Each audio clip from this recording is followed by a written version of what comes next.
आप देख रहे हैं न्यूज 7 हिंदी, राष्ट्र प्रथम।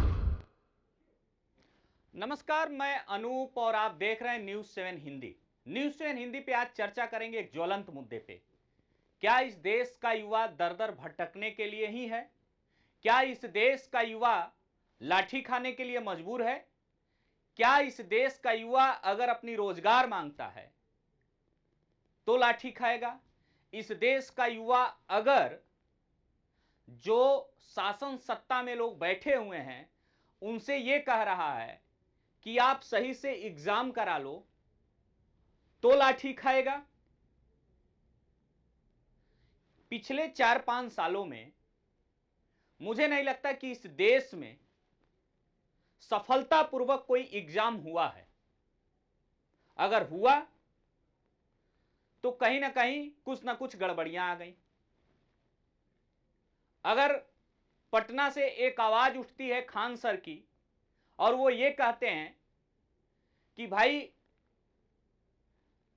जो एग्जाम है उसको सही तरीके से कराया जाए, अगर वो कोई मुद्दा बनाते हैं तो इस देश की मीडिया जो नेशनल टेलीविजन पे, उनको युवाओं से लेना देना नहीं है। क्योंकि मैं अपनी जिम्मेदारी समझता हूं एक पत्रकार होने के नाते, इसलिए कि मैं एक किसान परिवार का बेटा हूं। मैं किसी एसी में नहीं पैदा हुआ हूं, ना मैं एसी में रहता हूं। मुझे हर माहौल में ढल जाने की आदत है और पत्रकारिता सिर्फ इसलिए चुना था कि भारत में असल समस्याओं को मुद्दा बनाकर जो शासन सत्ता में लोग बैठे हुए हैं उन तक मैं पहुंचा सकूं। पत्रकारिता इसलिए मैंने नहीं चुना था कि खूब धन अर्जित कर लूं और देश के मुद्दे से भटक जाऊं। मैं किसी बड़े मीडिया घराने का नाम नहीं लेना चाहूंगा, मैं किसी व्यक्ति विशेष का नाम नहीं लेना चाहूंगा, मगर यह मैं जरूर कहूंगा कि क्या उन युवाओं की क्या दोष है जिन पे लाठियां बरसाई जा रही हैं? उन युवाओं पे क्या दोष है जो एग्जाम की पूरी तैयारी करते हैं तन्मयता के साथ और पेपर को लीक कर दिया जाता है? और सरकारें सिर्फ जांच और जांच पे जांच चलती है, मतलब तारीख पे तारीख, तारीख पे तारीख। इन सारे मुद्दों पे हमसे बात करने के लिए दिल्ली से छात्र नेता हैं ओजस्वी मिश्रा हमारे साथ जुड़ रहे हैं। ओजस्वी जी, आपका बहुत बहुत स्वागत है। हमारे साथी हैं अंकित सिन्हा जुड़ रहे हैं। अंकित, आपका भी स्वागत है। असिस्टेंट प्रोफेसर पंकज शुक्ला जी हमारे साथ जुड़ रहे हैं, आपका भी स्वागत है। इस डिबेट की शुरुआत मैं ओजस्वी से करना चाहूंगा। ओजस्वी, आप छात्र राजनीति में भी हो और एक समाज सेवी हो। कहीं ना कहीं आप हर मुद्दों पे बड़ा प्रमुखता से सड़क पे और जो लोग सदन में बैठे हुए हैं उन तक पहुंचाने का काम करते हो। क्या ये इस देश का दुर्भाग्य नहीं है जो छात्रों के साथ हो रहा है? इस देश में किस तरीके से छात्रों के साथ पिछले 4-5 सालों में एक गरीब परिवार का बच्चा कैसे दिल्ली में रहता है, कैसे लखनऊ में रहता है, कैसे पटना में तैयारी करता है, कैसे प्रयागराज में तैयारी करता है, जो हजारों करोड़ की मालिक और मालकिन है, वो क्या समझेंगे? ओजस्वी भाई नमस्कार। नमस्कार। सबसे पहले छात्रों के जो मेंटल हेल्थ पे जो असर पड़ रहा है इन एग्जाम कैंसिल होने से, उसका कोई रिलेशन मैकेनिज्म नहीं है। ये एक बड़ी समस्या है। एनटीए एग्जाम कंडक्ट करता है और पेपर लीक हो जाता है। निरंतर छात्रों का जो हार्श हो रहा है वो बहुत चिंता का विषय है। एनटीए के अंदर जो सिस्टम है, सिस्टम में चोर बैठे हुए हैं। ठीक बात है। और नहीं, उन सिस्टम को कौन सही करेगा? उस सिस्टम को कौन सही करेगा? सिस्टम को सरकार सही करेगी और सरकार का जवाब यही बनता है कि इसमें जो लोग भी संलिप्त हों उनको एक ऐसा पनिशमेंट, हम मुझे तो मेरा मानना है कि ऐसे इंसिडेंट्स तभी रुकेंगे जब कैपिटल पनिशमेंट इसका पनिशमेंट होगा। तो और इसके तीन नहीं चरण हैं। तो एक जो है एनटीए के अंदर है, एक जो ब्रोकर है और एक जो कस्टमर है, जो स्टूडेंट लेवल पे या जो फादर या पेरेंटल लेवल पे लोग इन्वॉल्व होकर तीन लेवल पे यहाँ पनिशमेंट का भी क्राइटेरिया बनाना होगा। 1 करोड़ रुपए और 10 साल की सजा बहुत छोटी सजा है, क्योंकि ये लाखों करोड़ों का ये स्कैम है, और ये स्कैम है 23 लाख घरों का, ये स्कैम है भविष्य का, ये स्कैम है लोगों के मेंटल हेल्थ के खराब करने का। कई छात्रों ने अभी आत्महत्या किया है। तो इसमें बहुत प्रमुखता से, मतलब गवर्नमेंट के अंदर, एनटीए के अंदर बहुत रिफॉर्म की जरूरत है। प्राइवेसी के लेवल पे जो चीजें यहाँ गड़बड़ की जा रही हैं, उसमें बहुत बड़ी लंबी कार्रवाई की जरूरत है। नहीं ओजस्वी भाई, कार्रवाई हो तो हो किस पे? और जब कार्रवाई की बात आ रही है तो सिर्फ कार्रवाई कागजों में, फाइलों में हो रही है। भाई साहब, फिर से एग्जाम आ गया। जिस नीट पेपर जो लीक हुआ था उसका डेट फिर आ गया, और क्या ये फिर लीक नहीं होगा, इस बात की गारंटी सरकार, शासन सत्ता में बैठे हुए लोग लेते हैं क्या? क्या वो बच्चे जो हैं भेड़ बकरी हैं क्या? देखिए, जो भरपाई छात्रों के साथ जो उस एग्जाम कैंसिल होने के चलते हुआ है, उसकी भरपाई तो नहीं की जा सकती, लेकिन एक हद तक देखें तो अगर पेपर जब लीक हुआ था, इसकी जानकारी एक समय सीमा में मिल गई, जिसके चलते अब एग्जाम अच्छे से फेयर कंडक्ट जी, इसके लिए हम सरकार से आग्रह कर सकते हैं। दूसरी बात यह है कि अगर मान लीजिए कि अगर पेपर लीक हुआ हो गया होता और सरकार के पास सूचना भी होती और सरकार उसको गोपनीयता में रख लेता, इस एग्जाम को निरस्त नहीं करता, तो न जाने कितने सैकड़ों लाखों हजारों छात्रों के भविष्य के साथ खिलवाड़ हो जाता। तो एक उम्मीद तो जगी है कि ये एग्जाम अगर फेयर कंडक्ट होता है एजुकेशन मिनिस्ट्री के द्वारा, तो छात्रों का कल्याण होगा। और दूसरी बात यह है कि मैं शिक्षा मंत्री जी से यह आग्रह करूंगा कि सजा का प्रावधान बड़ा हो और ये जो चोर है ना, इनको पकड़ा जाए, क्योंकि एनटीए के भीतर चोर है। पेपर बिना एनटीए के प्रोसेस, उसकी प्राइवेसी जहां जहां है, पेपर जहां छपता है, क्वेश्चन जहां बनते हैं, हर लेवल पे इसकी मॉनिटरिंग करनी होगी और रोबोट मॉनिटरिंग सिस्टम करना होगा। अभी उन्होंने कहा कंप्यूटर बेस्ड एग्जाम कर देंगे, तो कंप्यूटर बेस्ड एग्जाम का भी अपना एक कमी है। ऐसा नहीं है कि उसको हैक नहीं किया जा सकता। मैं सेकेंड राउंड में आऊंगा ओजस्वी भाई आपके पास। मैं चलूंगा अपने साथी अंकित सिन्हा के पास। अंकित, चूंकि आप ग्राउंड पे खबर कर रहे होते हो, आप जरा बताओ दर्शकों को कि क्या स्थिति है। जिस तरीके से जब एग्जाम फेल हो जाता है तो बड़े मीडिया घराने के लोग का मुद्दे को भटकाने के लिए, हम मुद्दे पे बात करते हैं, न्यूज़ 7 हिंदी मुद्दे पे बात करता है, ये मैं गारंटी के साथ कह रहा हूं। और मैं स्टूडियो में ही नहीं, मैं सड़क से सदन तक, जब तक ये सफेद पोश के लोग इन युवाओं के साथ खड़े नहीं मिलेंगे, मैं वो घंटी बजाता रहूंगा।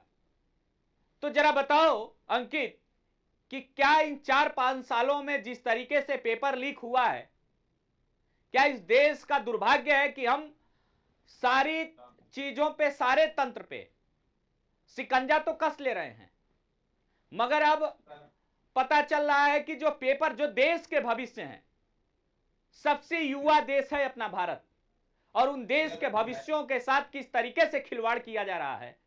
जरा बताइए दर्शकों को कि क्या लगता है, कुछ समाधान ये सरकार निकाल पाएगी?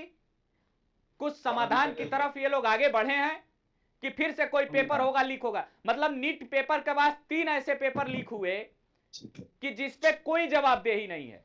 अंकित, नमस्कार सर, मेरी आवाज आ रही है? हाँ, आवाज मिल रही है आपकी, बताइए। सर, सबसे पहले मैं आंकड़े दे दूं आपको। 2014 से लेके 2026 तक कम से कम 9 पेपर लीक हो चुके हैं सर, और 2024 में तो हैट्रिक हुई है जी, 2024 में हैट्रिक हुई है जी। चलिए बताइए, ये देश का दुर्भाग्य ना कहा जाए तो क्या कहा जाए? युवाओं के साथ इस तरीके से खिलवाड़ हो रहा है। 2014 से 2026 के बीच में हमारे सहयोगी बता रहे हैं कि 9 बार, और 2024 में हैट्रिक। और उसके बाद बड़े मीडिया घराने के लोग कहते क्या हैं कि यहां के जो शिक्षक हैं वो सिर्फ अपने व्यूअर्स बढ़ा रहे हैं। मैं खान सर की तरफदारी नहीं करता हूं, मैं किसी की तरफदारी नहीं करता हूं, मगर मैं उसकी तरफदारी करता हूं, उसकी बात करता हूं जो असल मुद्दे पे बात करता है। अंकित सर बिल्कुल सर। और सर, मेरा भी उनसे सवाल है, बड़े मीडिया घराने वालों से। वो भी तो कहीं से पढ़ के, कहीं से ज्ञान लेके ही तो आए होंगे। उनको हवा में तो ज्ञान मिला नहीं, तो आप उसी टीचर कम्युनिटी को, आप उन्हीं को बदनाम कर रहे हो जो जिसने आपको पढ़ाया। ठीक बात है। अरे उसमें टीचर क्या उसमें टीचर क्या गलती, भाई पेपर लीक हो गया, टीचर तो अपनी बात करेंगे ही कि भाई हमने अपने बच्चों को पढ़ाया, हमारे बच्चों का फ्यूचर आगे क्या होगा, पेपर लीक हो चुका है, एनटीए जिम्मेदारी लेता है, हर बार लीक हो जाता है, हमारे बच्चे हैं, एज क्राइटेरिया कम है, नंबर ऑफ जॉब वैकेंसीज कम है, लिमिटेड नंबर ऑफ स्लॉट्स आते हैं। फिर सर सबसे बड़ी बात, पेपर लीक होने के बाद जो दूसरा पेपर जो आता है सर, हमेशा टफेस्ट रखा जाता है, में सर मार्किंग स्कीम और टफ हो जाती है। ठीक बात, ठीक बात। अच्छा, इन सर जो कंपटीशन 2014 से और अब तक जो लीक हुए हैं, उसमें क्या जी? उन अभियुक्तों पे कोई बड़ी कार्रवाई हुई है क्या? आपको कुछ पता है अंकित?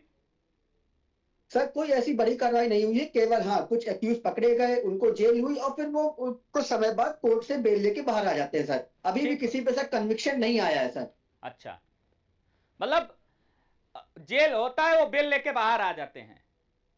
आज जेल हुई कल बेल हुई सर, यही वाला हाल है सर। अभी एनटीए क्या के बात जितने है, पेपर मतलब लीक आज हुए हैं जेल अब हुई तक उनको कल बेल एक्यूज हुई, है। ये स्थिति देश की है। जी सर। अगर असल मुद्दे पे बात किया जाए तो मुकदमा पंजीकृत हो सकता है। यह इस देश का बिल्कुल दुर्भाग्य है क्या? हम लोग भी जब छात्र राजनीति में थे तो पता नहीं कितने मुद्दे पे सड़क पे बैठे। मुझे याद है कि मैं जब मैं अपने गांव में पढ़ाई कर रहा था, अभी हाई स्कूल में पढ़ रहा था, बसपा की सरकार थी और हम लोग सड़क पे बैठे थे।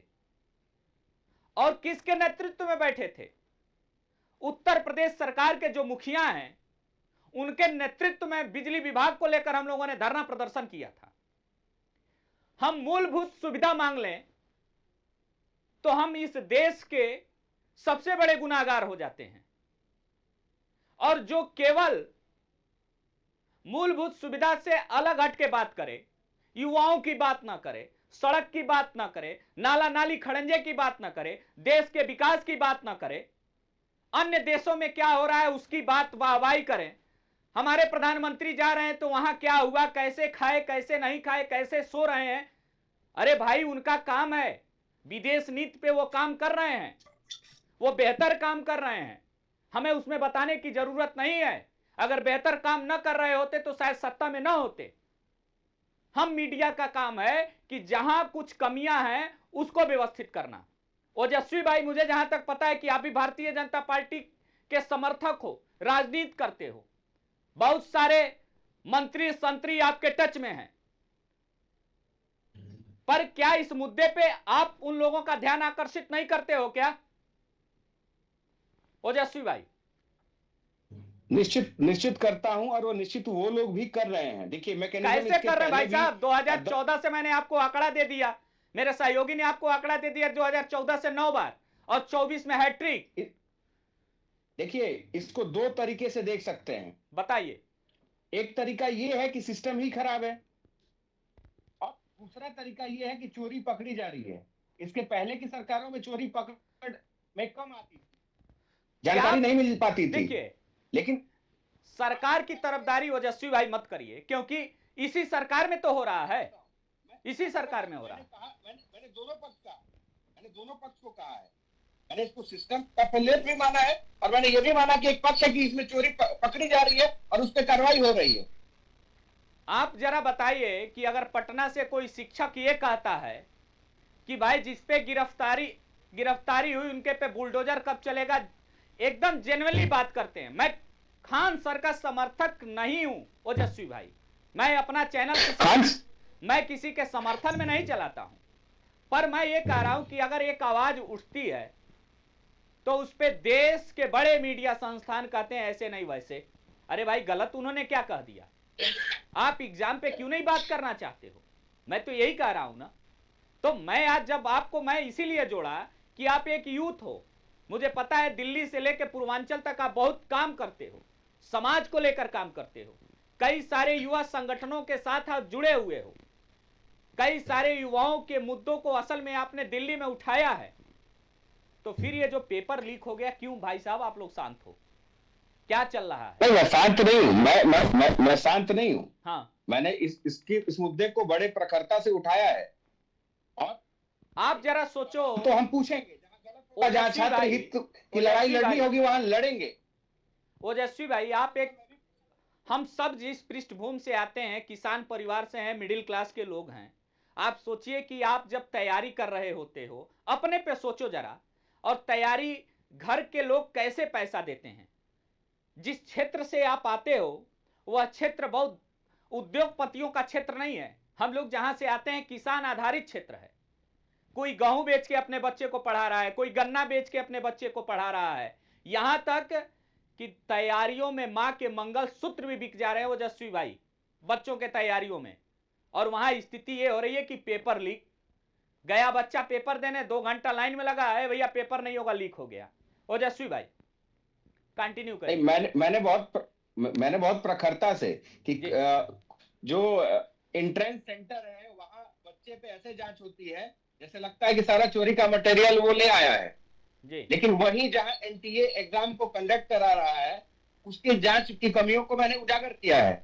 और देखिए छात्र हित की बात जहां भी होगी मैं प्रखरता से मैं उसकी आवाज को बुलंद करता रहूंगा। जहां रही खान सर के हम लोग प्रशंसक हैं, लेकिन मैं बुलडोजर की कार्रवाई को हमेशा नहीं मानता, क्योंकि जब तक कोई पकड़ा ना जाए और जब तक तय न चले तब तक उसको कार्रवाई कर देना उचित नहीं है। नहीं, खान सर कभी कभी गलत कहा था।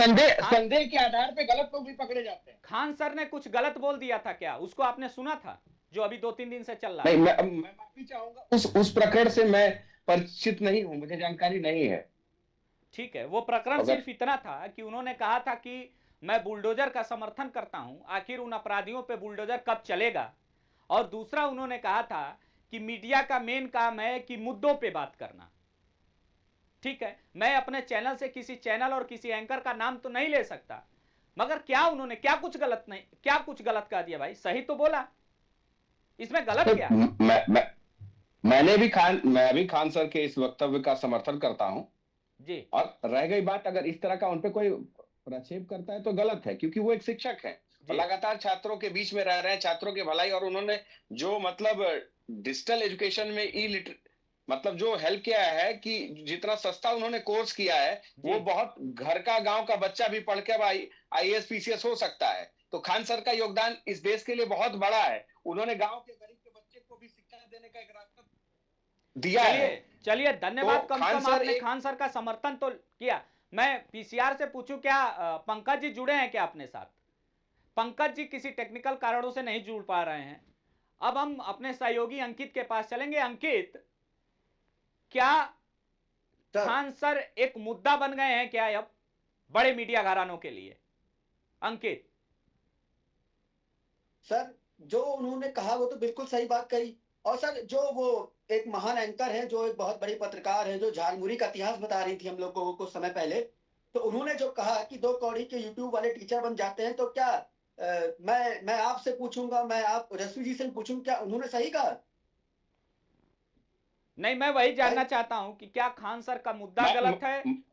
अगर उन्होंने 2 कौड़ी का यूट्यूबर कहा है तो पहले मैं उन मोहतरमा का पहले तो मैं निंदा करता हूं जी। दूसरी बात यह है कि योग्यता कोई प्लेटफॉर्म नहीं तय करता, कोई पोजीशन नहीं तय करता। उसका खान सर का इस राष्ट्र में और राष्ट्र के गरीब बच्चों की शिक्षा में एक बहुत बड़ा योगदान है। खान सर मेरे देवरिया से आते हैं और खान सर जिस शून्य पृष्ठभूमि से उठकर आज पूरे देश में उन्होंने एक अलग ही रेखा खींच रखी है। आदर्श टीचर के तौर पे आज उनको पूरा भारत देखता है। तो खान सर को के प्रति अगर ऐसा वक्तव्य किसी ने दिया है तो मैं उसकी निंदा करता हूं। ये तो बिल्कुल ही गलत है। अंकित आप जरा बताओ कि क्या कुछ सरकार के स्तर पे सुधार करना चाहिए इन पेपर को लेकर, जिसमें अभी मान लो रक्षा मंत्रालय ने अभी ये जिम्मेदारी ली है। क्या लगता है इस बार कोई गड़बड़ी नहीं होनी चाहिए? और मुझे लगता है कि अगर कुछ गड़बड़ी नहीं होती है तो मुझे लगता है कि फिर रक्षा विभाग को ही दे देना चाहिए, शिक्षा विभाग भी क्यों सही से करा ले।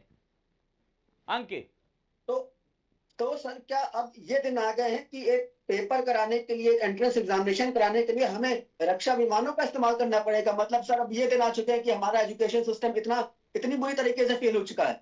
मतलब हम जो विमान जो हमारा सिस्टम या जो एक मंत्रालय, जो अलग मंत्रालय, एजुकेशन मंत्रालय नहीं है, हम उसको देंगे, मतलब मंत्रालय ही पूरा फेल हो गया। इसका मतलब तो ये बात हो गई। नहीं, ऐसा तो अब सरकार जो है, सरकार में जो लोग बैठे हुए हैं या एग्जाम कराने वालों ने क्या कुछ मीटिंग की कि उस मीटिंग के बाद वो रक्षा विभाग के पास गए और निश्चित रूप में मैं गारंटी के साथ कहता हूं कि रक्षा विभाग जिनके पास है, अगर उनके पास ये जिम्मेदारी दी गई है तो गारंटी के साथ कहता हूं कि एग्जाम सफलतापूर्वक होगा, तो क्योंकि सर इसका मतलब शासक यही हुआ ना, हमेशा एनटीए फेल हो सशक्त गया, होना चाहिए। अब एनटीए बर्खास्त कर देना चाहिए। अब ये एनटीए शासन नेशनल सत्ता में जो लोग बैठे हैं वो सोचें। अभी आपने बताया ना कि 24 में हैट्रिक को 2014 से 9 बार, आपने यही आंकड़ा दिया ना। जी जी क्या जी। लग रहा है कि अब एग्जाम जो होने वाले हैं इसमें कुछ सुधार होगा क्या अंकित?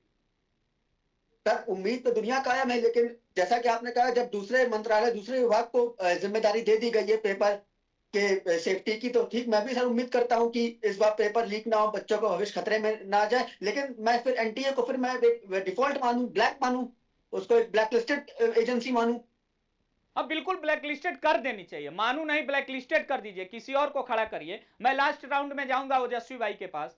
ओजस्वी भाई, क्या कुछ सुधार होना चाहिए जो एग्जाम कराने वाली संस्थाएं हैं या जो एग्जाम कराने वाले लोग हैं? आप अपने स्तर से अगर कुछ राय देना चाहेंगे उन लोगों को तो क्या देंगे न्यूज 7 के माध्यम से?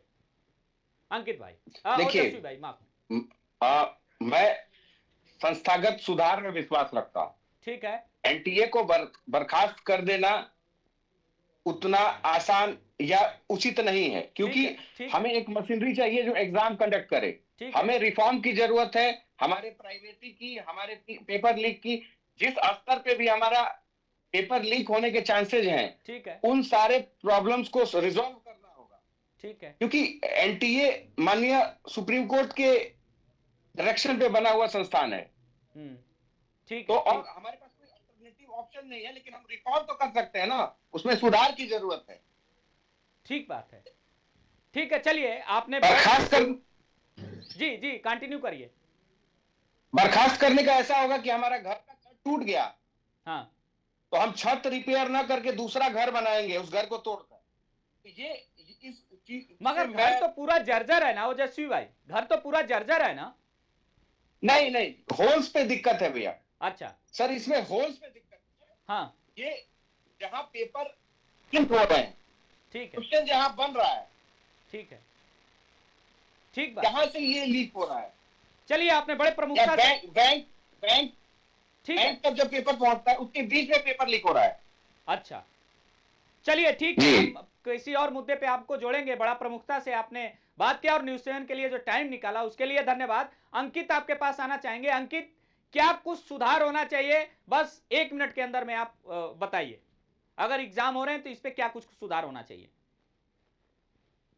सर जैसा कि अभी ओजस्वी जी ने बोला कि एनटीए बंद नहीं करना चाहिए, सुप्रीम कोर्ट डायरेक्टेड एजेंसी है वो, तो फिर एनटीए चीफ जो अभी सिटिंग चीफ है वो आके सबके सामने आया बोले कि हाँ एनटीए की ये खराबी थी, मैं इस बात को लेकर इस्तीफा दे रहा हूँ। उसके बाद एनटीए को जब पेपर बनता है, तो जब पेपर बनने से लेकर के जब तक पेपर डिस्ट्रीब्यूट नहीं हो जाता, जो पेपर बनाने वाले अधिकारी है, जो प्रिंटिंग प्रेस है, उसको वहीं पे बैठे रहना चाहिए, वहीं पे उनको फोन वोन सब कुछ उनके सबमिट करा देने चाहिए। सर जैसे चाइना में होता है, जो उनका वर्ल्ड का जो नंबर 1 पेपर है, जब चाइना कराता है तो वो अपने टीचर्स, जो एग्जामिनेशन बॉडी है, जो क्वेश्चन फ्रेमिंग बॉडी है, सबको वहीं बैठा के रखता है, सबका वही अरेंजमेंट होता है खाने पीने का, कि जब तक पेपर कंडक्ट ना हो जाए, पेपर डिस्ट्रीब्यूट ना हो जाए, टाइम चालू ना हो जाए, तब उसके बाद ही उनको जो है छोड़ा जाता है, या उनको जो है कहा जाता है कि आप अपने घर जा सकते हैं। सर चलिए, आप दोनों का बहुत बहुत धन्यवाद। शुक्ला जी नहीं जुड़ पाए थे, उनको भी धन्यवाद। पर आप मानिए कि इस देश की जो व्यवस्था है, एग्जाम कराने वाली, पेपर कराने वाली संस्थाएं जो हैं, उनको निश्चित रूप से सतर्कता के साथ पेपर कराना चाहिए, मेरा यह मानना है। क्योंकि देखिए, इस देश का, भारत सबसे युवाओं वाला देश है और इस देश में प्रतिभा की कहीं कोई कमी नहीं है। वो मंच आपसे मांग रहे हैं कि साहब हमको मंच दीजिए और देश के योगदान में, हमारे देश के विकास में हमारे योगदान को देखिए। आपको नहीं लगता कि अगर सही से एग्जाम हो, सही से पेपर हो, तो कोई अच्छा डॉक्टर बन के निकलेगा, कोई अच्छा पुलिस प्रशासक बन के निकलेगा, कोई अच्छा उसमें से नेतृत्व करने वाला लीडर निकलेगा, कोई इंजीनियर निकलेगा, कोई साइंटिस्ट निकलेगा। मगर भैया आप मंच तो दीजिए। मंच देंगे नहीं, रोजगार देंगे नहीं, एग्जाम सही से कराएंगे नहीं, बाद में कहेंगे देश का हाल बदहाल है। अरे क्यों नहीं होगा भैया? इस देश की जर्जर व्यवस्था में सिर्फ युवाओं का सक्रिय नहीं होना, मेरा लगता है कि इस देश की जर्जर व्यवस्था में सबसे बड़ा सबसे बड़ा डिमेरिट है कि यहां युवाओं को प्लेटफॉर्म नहीं मिल पा रहा है। क्या इस देश का युवा ठेला कुलचा लगा के ही अपने टैलेंट का वो परिचय दे क्या? इस देश का युवा, इस देश के नेतृत्व करने वालों से मैं कहता हूं कि इस देश के युवाओं में टैलेंट बहुत है, प्रतिभाएं बहुत हैं। आप मंच दो, हमें किसी देश के भरोसे रहने की जरूरत नहीं पड़ेगी। बने रहें आप सभी न्यूज़ 7 हिंदी के साथ। आप सभी का बहुत बहुत धन्यवाद। चुने हुए इंग्रेडिएंट्स और फाइनेस्ट ग्रेडिंग से बनते हैं लाजवाब टेस्टी मसाले, राजेश मसाले। क्या चटपटा है राजेश मसाला, ट्राई करिए। अच्छा, राजेश मसाले।